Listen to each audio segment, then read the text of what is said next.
को नई ताजगी, नई स्फूर्ति, नई मजबूती देने वाले माननीय प्रधानमंत्री श्री नरेंद्र मोदी हर दिल अजीज हैं। माननीय श्री नरेंद्र मोदी की अद्भुत अगुवाई में हमारा भारत देश भविष्य के बुलंद आसमान पर अपनी पहुंच की दस्तक दे रहा है। हमारे भारत का गर्व माननीय प्रधानमंत्री श्री नरेंद्र मोदी से हम विनम्र निवेदन करते हैं कि कृपया हम सभी को संबोधित करें।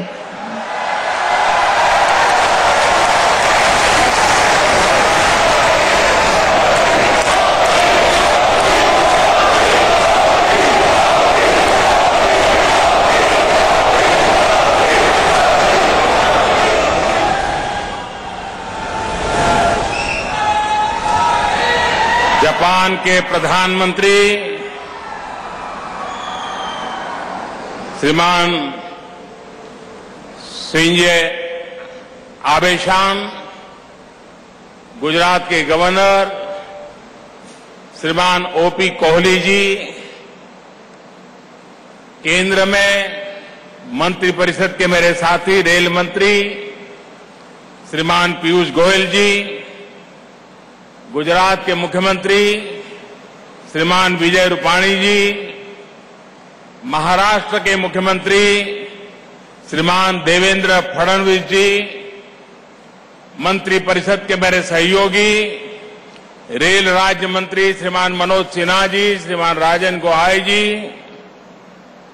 जापान से आए हुए विशिष्टगण और यहां इस ऐतिहासिक अवसर पर उपस्थित सभी महानुभाव, अपने करीबी मित्र श्रीमान आबे का मैं भारत में और विशेषकर गुजरात की धरती पर एक बार फिर बहुत बहुत हृदय से स्वागत करता हूं। અને મારે તમને પણ બધાને અભિનંદન આપવા છે।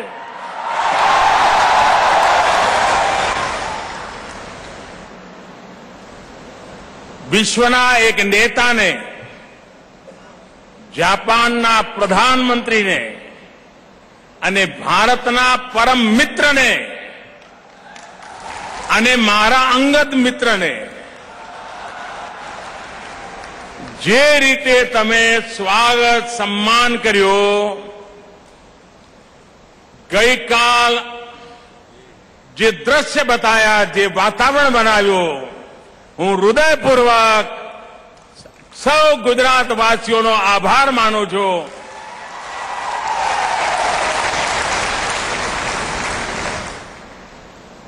साथियों, कोई भी देश आधे अधूरे संकल्पों और बंधे हुए सपनों के साथ कभी भी आगे नहीं बढ़ सकता है। सपनों का विस्तार ही किसी भी देश को, किसी भी समाज को, किसी भी व्यक्ति की उड़ान तय करने का सामर्थ्य रखता है। ये न्यू इंडिया है और इसके सपनों का विस्तार, इसकी उड़ान असीम है, इसकी इच्छा शक्ति असीमित है। आज भारत ने अपने बरसों पुराने सपने को पूरा करने की ओर एक बहुत बड़ा अहम कदम उठाया है।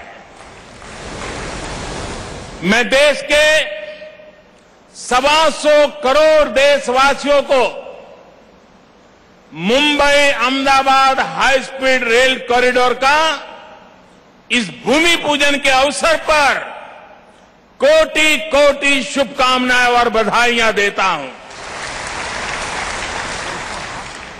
बुलेट ट्रेन परियोजना एक ऐसा प्रोजेक्ट है जो तेज गति, तेज प्रगति और उसके साथ तेज टेक्नोलॉजी के माध्यम से तेज परिणाम भी लाने वाला है। जिसमें सुविधा भी है, सुरक्षा भी है, जो रोजगार भी लाएगा और वो रफ्तार भी लाएगा, जो ह्यूमन फ्रेंडली भी है और इको फ्रेंडली भी है। आज का दिन जापान और भारत के रिश्तों के लिए एक ऐतिहासिक और उतना ही भावात्मक अवसर भी है। एक अच्छा दोस्त हमेशा समय और सीमा के बंधनों से परे होता है और आज जापान ने दिखा दिया है कि वो भारत का कैसा मजबूत दोस्त है जो सीमा और समय से परे है। मुंबई अहमदाबाद के बीच भारत का पहला हाई स्पीड रेल प्रोजेक्ट दोनों देशों के बीच मजबूत होते संबंधों का भी एक उम्दा उदाहरण है, एक प्रतीक है। अगर आज इतने कम समय में इस प्रोजेक्ट का भूमि पूजन हो रहा है तो उसका सबसे बड़ा श्रेय मेरे परम मित्र श्री आबे शान को जाता है। श्री शिंजो आबे ने व्यक्तिगत रुचि लेकर ये सुनिश्चित किया कि प्रोजेक्ट में कहीं कोई दिक्कत नहीं आनी चाहिए। साथियों, मानव सभ्यता का विकास यातायात के साधनों के विकास के साथ बहुत करीबी से जुड़ा हुआ है।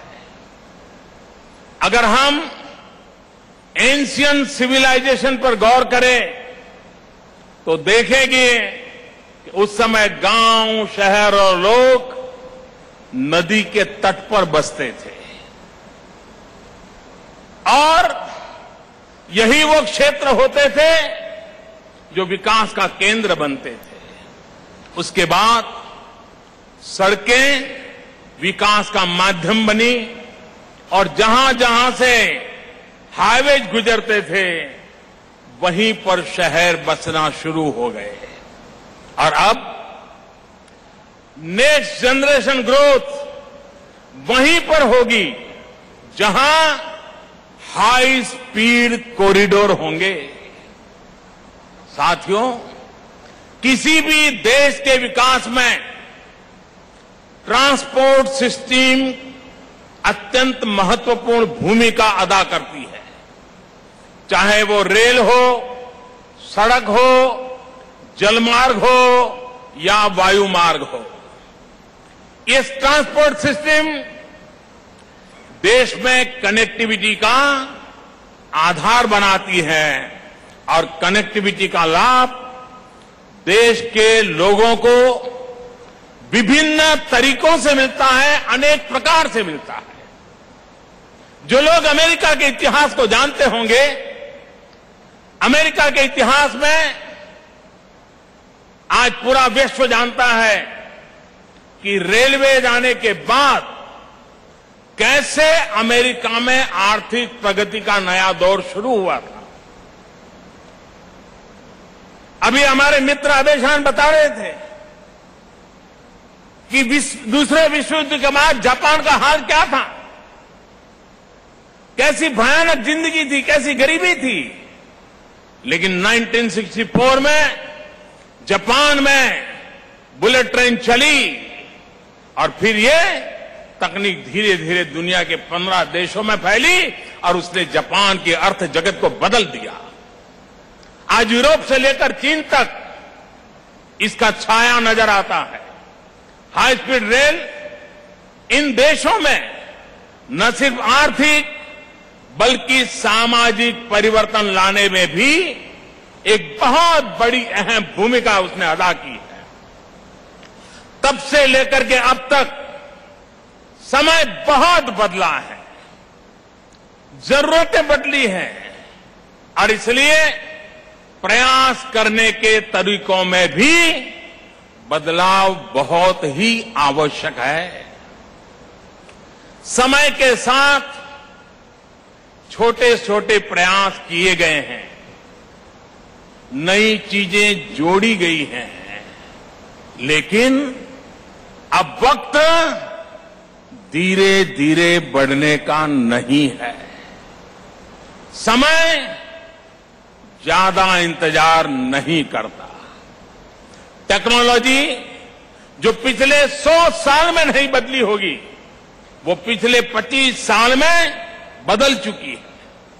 अब इतनी तेज गति से बदलाव आ रहा है, तो आज हमारा जोर कनेक्टिविटी से आगे बढ़कर हाई स्पीड कनेक्टिविटी पर हमारी प्राथमिकता है, हमारा जोर है। हाई स्पीड कनेक्टिविटी से स्पीड बढ़ेगी, डिस्टेंस घटेगी, आर्थिक प्रगति के नए अवसर खुलेंगे। साथियों, किसी भी देश में आर्थिक प्रगति का सीधा संबंध होता है प्रोडक्टिविटी से। ग्रोथ तभी होगी जब प्रोडक्टिविटी होगी। हमारा जोर है more productivity with high speed connectivity. साथियों, आज इस अवसर पर मैं जापान के एक और मित्र भाव की विशेष प्रशंसा करना चाहता हूं। हम भारतीय और विशेष करके हम गुजराती और अहमदाबादी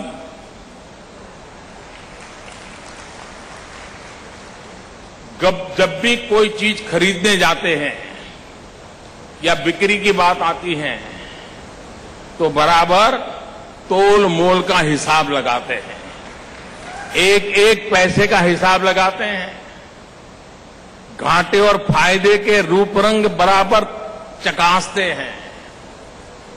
जब हम एक छोटा सा बाइक भी खरीदने के लिए जाएं और बैंक से लोन ले जाएं, तो 10 बैंकों में चक्कर काटेंगे, एक बैंक में 10-10 बार जाएंगे, और कम रेट से, कम ब्याज दर से कौन लोन देगा उसका जरा हिसाब लगाते हैं। कोई बैंक 8% बताती होगी, कोई बैंक 9% बताती होगी, और फिर हम हिसाब लगाते होंगे, जोड़ तोड़ करते होंगे कि इतने परसेंटेज ब्याज से अगर मैं बाइक लाता हूं और जब बैंक को मैं ब्याज समेत पैसे लौटाऊंगा, तब मेरे बाइक की कीमत क्या बनेगी, कितने साल में बनेगी, ये बहुत बारीकी से देखते हैं। बैंक वाला भी थक जाए उतनी बार बैंक के दरवाजे पर जाते हैं, जरा यार कम करो, 8% में नहीं बाइक ले सकता, 9% में नहीं ले सकता, थोड़ा कम करो, आधा % भी कोई कम कर दे तो खुशी मनाते हैं। ये हम भली भांति जानते हैं, और अहमदाबादी तो शायद बहुत अच्छी तरह जानते हैं। लेकिन कल्पना कीजिए दोस्तों, कोई ऐसा दोस्त, ऐसी बैंक नहीं मिल सकती जैसे भारत को अब ईशान जैसा दोस्त मिला है, दोस्त जापान जैसा दोस्त मिला। अगर कोई ये कहे कि बिना ब्याज के ही, और 10-20 नहीं 50 साल में चुकाना, तो कोई यकीन करेगा क्या?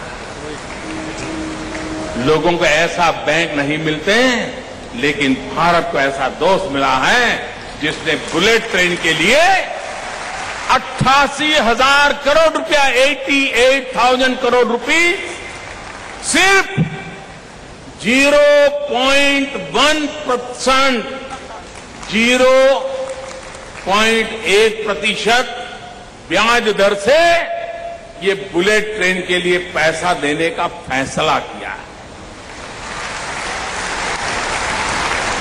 मैं हैरान हूं, जब मैं गुजरात में था तब मैं बुलेट ट्रेन की जब बात करता था तो मुझे पूछा जाता था, मोदी बातें करता है, बुलेट ट्रेन क्यों लाए, कब लाएंगे, कब लाएंगे, कब लाएंगे। अब जब लाना शुरू किया तो पूछ रहे क्यों लाए।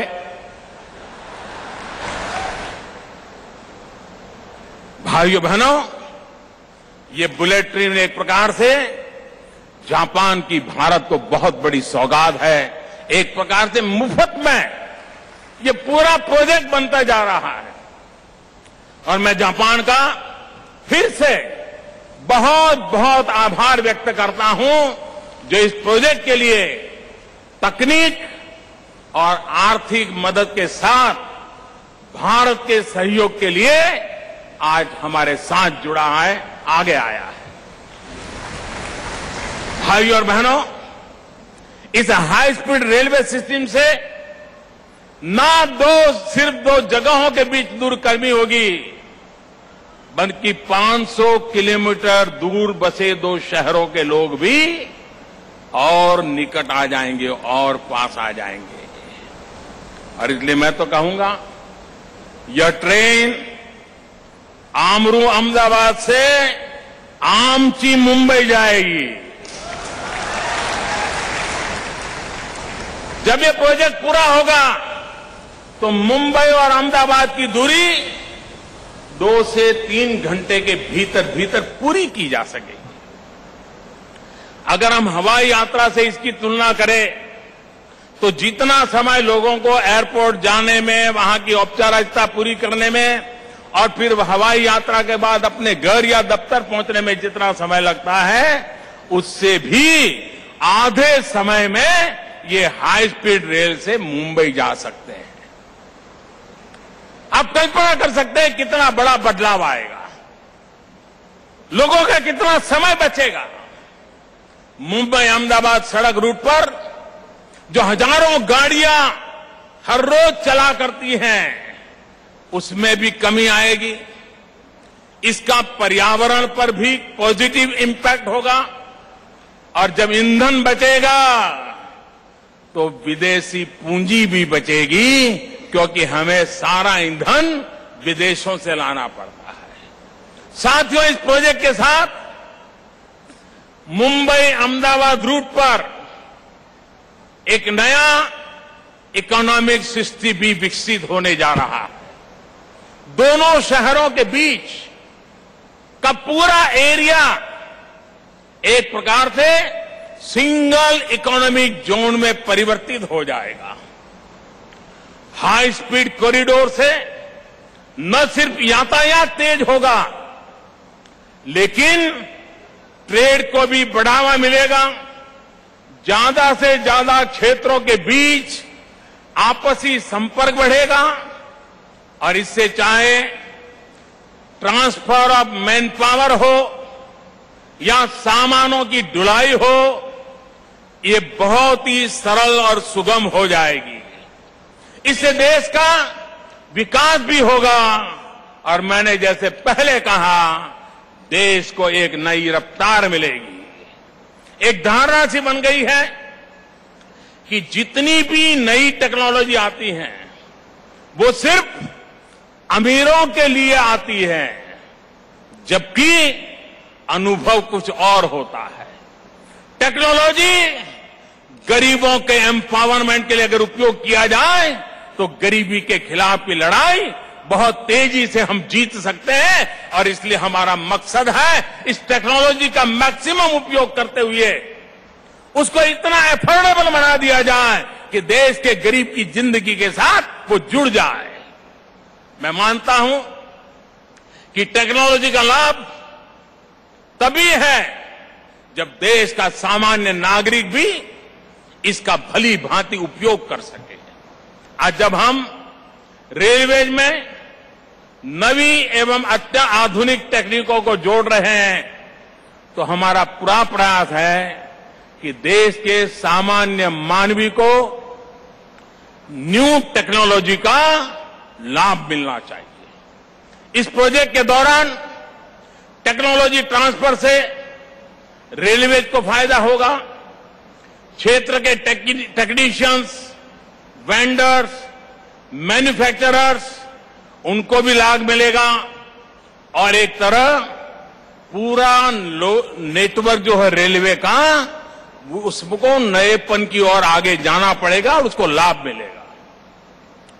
साथियों, टेक्नोलॉजी हमें भले जापान से मिल रही है, लेकिन बुलेट ट्रेन के लिए अधिकांश संसाधन भारत में ही जुटाए जाएंगे।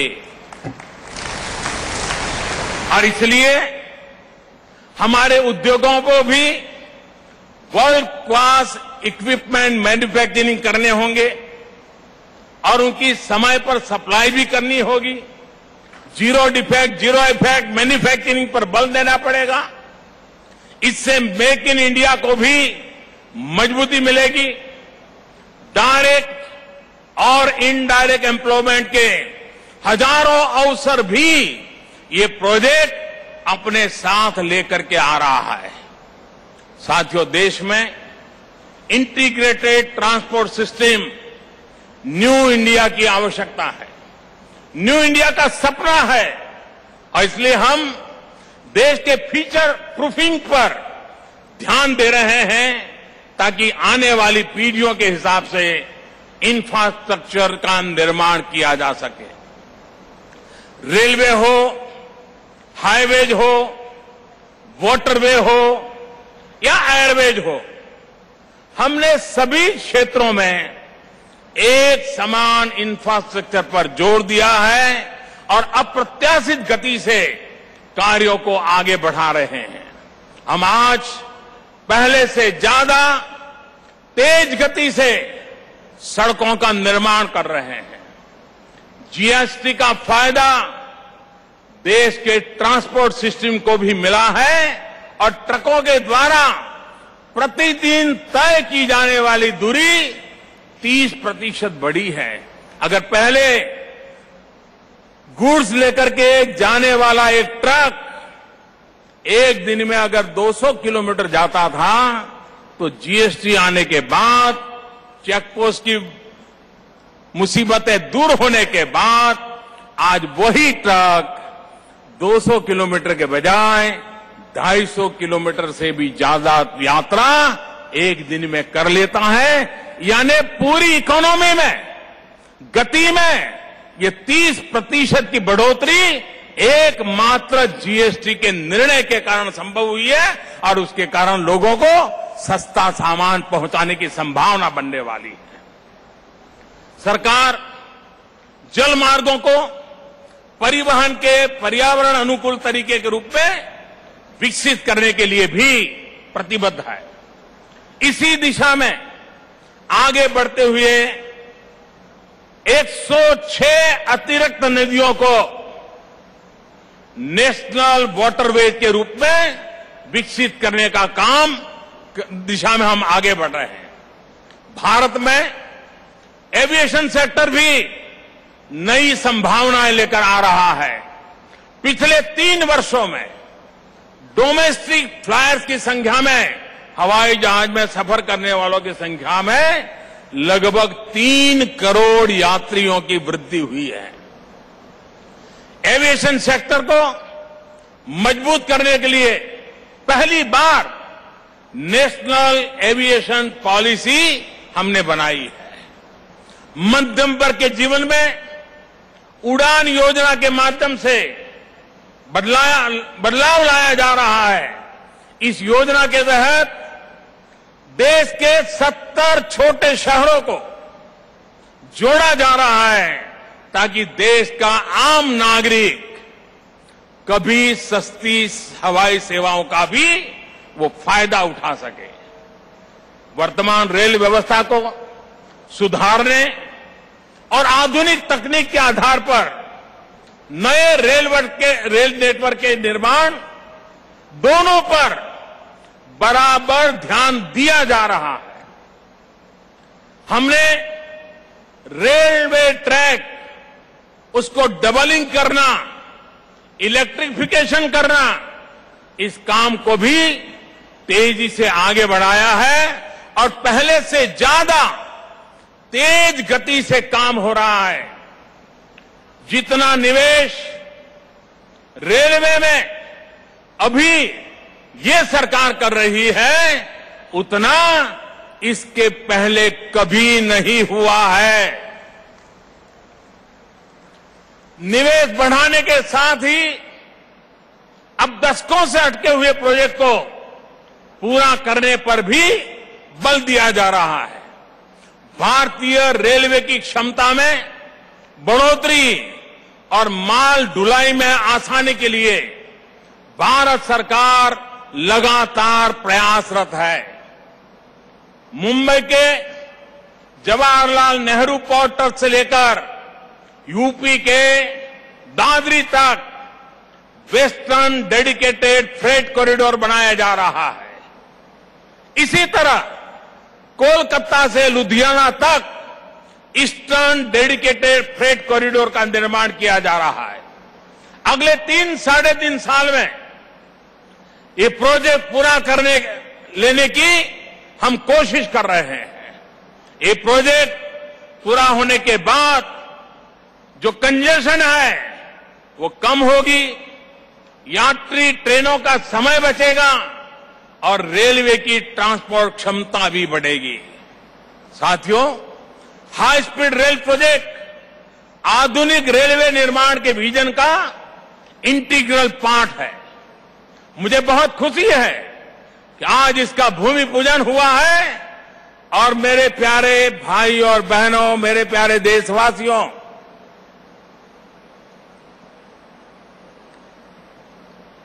भूमि पूजन आज हुआ है। आजादी के 70 साल हुए हैं। साबरमती आश्रम की शताब्दी मना रहे हैं। मन में इच्छा है, सपना है, जब आजादी के 75 साल हो 2022-23 में ये हम रेल का काम पूरा करें और जैसा अभय शान ने कहा, हम दोनों बैठ करके उसमें यात्रा करके उसका उद्घाटन करें। जापान और भारत ने एक बार ठान ली तो ये भी हम करके रहेंगे, ये मैं आपको विश्वास दिलाता हूं। इस प्रोजेक्ट के साथ साथ हाई स्पीड रेल एक्सपर्ट तैयार करने के लिए वडोदरा में हाई स्पीड ट्रेनिंग इंस्टीट्यूट की भी स्थापना की जा रही है। ये बहुत महत्वपूर्ण प्रोजेक्ट मैं मानता हूं। वडोदरा वर्षों से रेलवे का एक बहुत बड़ा महत्वपूर्ण इकाई रही है। अब जापान वहां पर हाई स्पीड रेलवे के लिए जिस प्रकार के मैन पावर की जरूरत है, नई टेक्नोलॉजी को सिखाने की आवश्यकता है। भारत के नौजवानों, विशेष के गुजरात के नौजवानों को ये अवसर मिलेगा और जब ह्यूमन रिसोर्स स्किल डेवलपमेंट होता है तो देश की ताकत अनेक गुना बढ़ जाती है, जो एक हाई स्पीड से भी ज्यादा होती है। वो काम अब बड़ौदा की धरती पर होगा, जापान के मदद से होगा और आधुनिक से आधुनिक रेल इंजीनियरिंग का काम है, वो उसके लिए भारत के नौजवानों को तैयार किया जाएगा। आप कल्पना कर सकते हैं कि नए भारत के लिए कितने बड़े सामर्थ्यवान मानव बल को तैयार करने का काम इस एक इंस्टीट्यूशन के द्वारा होने वाला है। मेरे लिए जितना महत्व हाई स्पीड रेलवे के भूमि पूजन का है, उससे भी कई गुना महत्व देश के नौजवानों को ये आधुनिक ट्रेनिंग देने के लिए ये जो इंस्टीट्यूशन का भूमि पूजन हो रहा है, इसमें है। और ये 21वीं सदी के भारत की मजबूत नींव डालने का काम इससे होने वाला है। मैं इस प्रोजेक्ट से जुड़े भारत और जापान के सभी प्रतिनिधियों का, कर्मचारियों का एक बार फिर बहुत बहुत बधाई देता हूं, उनका धन्यवाद करता हूं। उनके प्रयास से ये प्रोजेक्ट यहां तक पहुंचा है और अब जमीन पर इसका असली काम शुरू हो रहा है। मुझे पूरा भरोसा है कि हम मिलकर इस प्रोजेक्ट को समय से कम समय में पूरा करने का प्रयास करेंगे और करके दिखाएंगे। एक बार फिर से जापान के प्रधानमंत्री और मेरे परम मित्र श्रीमान शिंजो आबे, श्रीमान आबे-शान, उनका मैं हृदय से आभार व्यक्त करता हूं और भारत का ट्रेन नेटवर्क इतना बड़ा है कि जापान की जो कुल जनसंख्या है, हमारे यहां एक सप्ताह में जापान की जितनी जनसंख्या है इतने लोग रेलवे में सफर करते हैं। कितनी विशालता, कितनी क्षमता, हमारे पास स्कोप है, स्पीड है, आपके पास कील है, और हम मिलकर के इस नए भारत को नई गति देने की दिशा में आगे बढ़ेंगे। मैं फिर एक बार गुजरात वासियों ने जो भव्य स्वागत सम्मान किया, जापान के प्रधानमंत्री की शोभा के अनुरूप किया, इसलिए गुजरात का हृदय से आभार व्यक्त करता हूं। मैं गुजरात और महाराष्ट्र सरकार दोनों को बधाई देता हूं कि इस काम के अंदर इन दोनों सरकारों ने मिलकर के, भारत सरकार और जापान सरकार के साथ मिलकर के सारे विषयों को एक के बाद एक हाई स्पीड से निपटाते गए और पूरी व्यवस्था को आगे बढ़ाया। इसलिए मैं गुजरात के मुख्यमंत्री का, महाराष्ट्र के मुख्यमंत्री का, उनका भी हृदय से बहुत बहुत आभार व्यक्त करता हूं। बहुत बहुत धन्यवाद।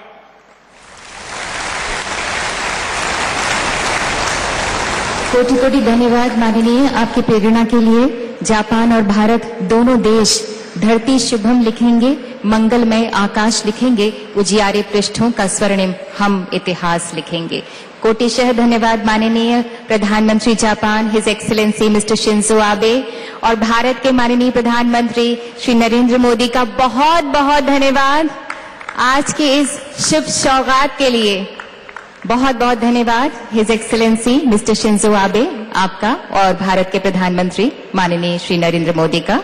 ये रिश्ते एक बार फिर मिसाल बनकर प्रगति पथ पर तेजी से बढ़ रहे हैं। गति, प्रगति, उन्नति, समृद्धि, कीर्ति, शांति की नदियां अब इस महान दोस्ती के महासमंदर में जाकर मिल गई है।